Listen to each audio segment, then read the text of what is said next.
BJP ಆಯ್ಕೆಯಿಂದ ಭ್ರಷ್ಟ ಆಡಳಿತಕ್ಕೆ ಚಾಟಿ ಏಟು ಕೇಂದ್ರ ಸಚಿವ ವಿ ಸೋಮಣ್ಣ.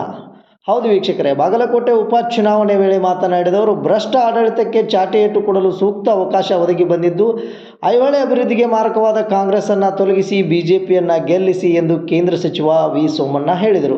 ಉಪಚುನಾವಣೆ ಹಿನ್ನೆಲೆಯಲ್ಲಿ ಐಹೊಳೆಯಲ್ಲಿ ಹಮ್ಮಿಕೊಂಡಿದ್ದ ಮತಯಾಚನೆ ಕಾರ್ಯಕ್ರಮದಲ್ಲಿ ಮಾತನಾಡಿದ ಅವರು, ಐಹೊಳೆ ಸ್ಥಳಾಂತರಕ್ಕೆ ಸರ್ಕಾರ ಆದೇಶ ಮಾಡಿದರೂ ಅದನ್ನು ನಿಲ್ಲಿಸಿ ಕಾಂಗ್ರೆಸ್ ಮೋಸ ಮಾಡಿದೆ. ಉಪಚುನಾವಣೆ ಮುಗಿದ ತಕ್ಷಣವೇ ಕೇಂದ್ರ ಸರ್ಕಾರದಿಂದ ಅವಶ್ಯವಿರುವ ಕೆಲಸಗಳನ್ನು ಮಾಡಲಾಗುತ್ತದೆ. ವಿ ಚರಂತಿಮಠರ್ ಗೆದ್ದ ಕೆಲವೇ ತಿಂಗಳಲ್ಲಿ ಕಾಂಗ್ರೆಸ್ ಸರ್ಕಾರಕ್ಕೆ ಗಂಡಾಂತರ ಬರುತ್ತದೆ. ಕುರ್ಚಿ ಮುಖ್ಯಮಂತ್ರಿಗಳು ರಾಜೀನಾಮೆ ನೀಡಿ ಮರು ಚುನಾವಣೆ ಬರುವ ಕಾಲ ಸಮೀಪವಿದೆ.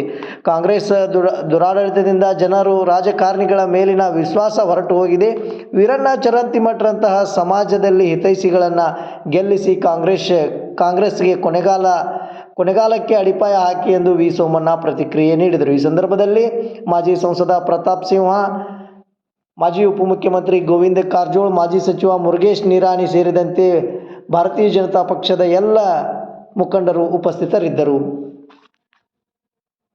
ಕೆಲಸವನ್ನ ಮಾಡಬೇಕಾಯ್ತದೆ ಅನ್ನೋ ಮಾತನ್ನು ಹೇಳಿ ನೀವೆಲ್ಲರೂ ಕೂಡ ಕಮಲದ ಬಗ್ಗೆ ಮಾತಾಡಿರ್ಬೇಕು ಅಂತ ವಿನಂತಿ ಮಾಡಿ ನನ್ನ ಮಾತು ಮುಗಿಸ್ತೇನೆ. ನಮಸ್ಕಾರ. ಭಾರತ್ ಮಾತಾ ಕಿ ಜೈ. ಎಲ್ಲರ ಮೇಲೆ ನೀವೇ ಅರ್ಥ ಮಾಡ್ಕೊಳ್ಳಿ. ಐಹೊಳೆ ಜನ ಬಹಳಷ್ಟು ಪ್ರಬುದ್ಧರಿದ್ದರು, ಬುದ್ಧಿವಂತರಿದ್ದರು, ಎಲ್ಲ ಇದ್ದರು. ನಾವು ಯಾವಾಗಲೂ ಕಾಂಗ್ರೆಸ್ನವ್ರದ್ದು ಸಭೆ ಸಮಾರಂಭಗಳು ನಡೆದ್ರೆ ಈ ರೀತಿ ಯಾವುದೇ ರೀತಿಯಿಂದ ತೊಂದರೆ ಮಾಡಲಿಕ್ಕೆ ಹೋಗಲ್ಲ. ಬೇರೆ ಬೋಲೋ ಭಾರತ್ ಮಾತಾ ಕಿ. ಡಿಜಿಗೂ ಮಾತಾಡ್ತೀನಿ, ಮತ್ತೆ ಐನಾರ್ ಮಾತಾಡ್ತೀನಿ.